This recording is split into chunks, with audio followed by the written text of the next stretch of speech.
ATP is the key energy molecule for all biological organisms. One source of ATP is glycolysis, a series of reactions that break down sugars while producing ATP. Glycolysis is a series of 10 reactions that converts sugars, like glucose, into 3 carbon molecules called pyruvate.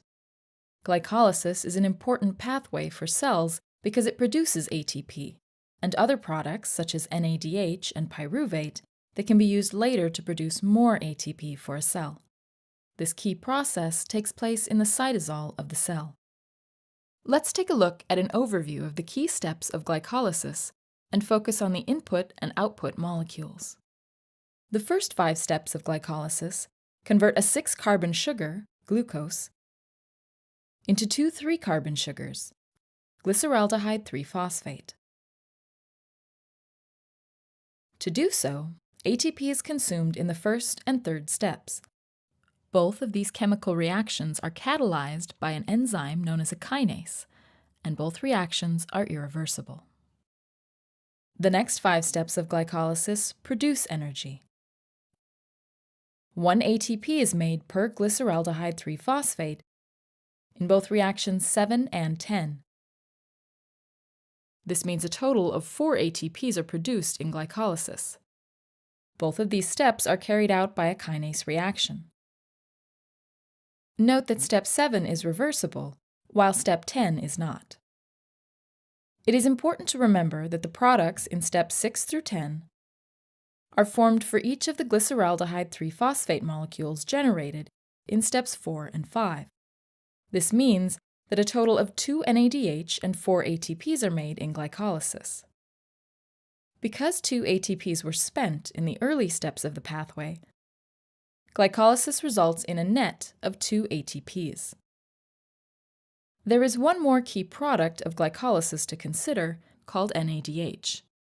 NADH is formed in the 6th reaction by an enzyme called a dehydrogenase. NADH is an electron carrier with the potential to produce more ATPs through a process called oxidative phosphorylation. Details of that process are shown in a separate animation.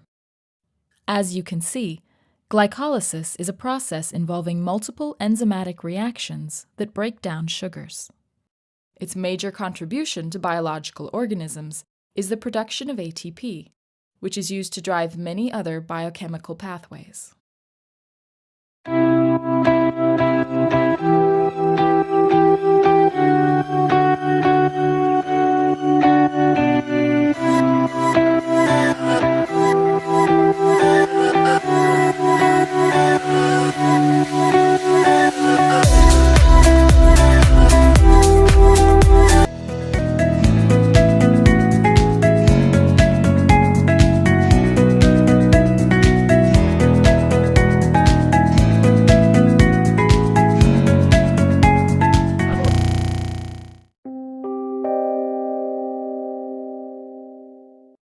Aerobic respiration is the most important process used to produce energy for a cell. It involves several pathways, including glycolysis, pyruvate oxidation, the citric acid cycle, and electron transport. Various sugars, fats, and proteins enter these pathways, and they can all be broken down to produce ATP energy for a cell. In this animation, we will focus on the citric acid cycle, also called the tricarboxylic acid, TCA cycle, or Kreb cycle. The citric acid cycle takes place in the matrix, or fluid, of the mitochondrion. This is where mitochondrial DNA is found and where fatty acid breakdown takes place. The citric acid cycle involves 8 chemical reactions that use acetyl-CoA and oxaloacetate to produce carbon dioxide, NADH, ATP, and FADH2. The NADH and FADH2 are electron carriers that can be used in the electron transport chain to make more ATP for a cell. Let's take a look at the major steps of the citric acid cycle. In the first step of the cycle, a 2-carbon molecule and a 4-carbon molecule are combined to form a 6-carbon molecule. That 6-carbon molecule undergoes multiple biochemical changes during the cycle, and at the end, the original 4-carbon molecule is produced. Each time a carbon molecule loses 1 carbon, a carbon dioxide is released. So 2 carbon dioxides are formed during the conversion of the 6-carbon molecule back to the 4-carbon molecule. So where does the 2-carbon molecule come from to begin the citric acid cycle? This molecule, acetyl-CoA, is made from pyruvate. Pyruvate is a product of glycolysis, the other major ATP-producing cycle in the cell.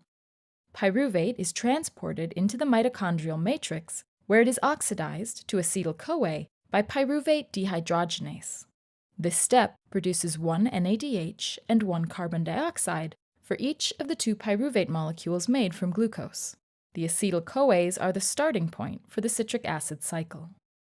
In the citric acid cycle, the acetyl group from acetyl-CoA is transferred to oxaloacetate to form citrate.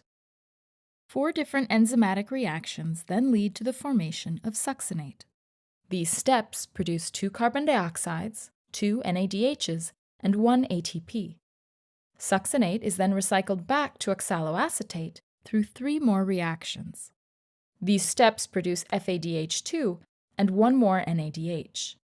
All of the energy molecules made in the citric acid cycle, along with those produced by glycolysis, are essential for fully functioning cells, as errors in these pathways can lead to life-threatening diseases.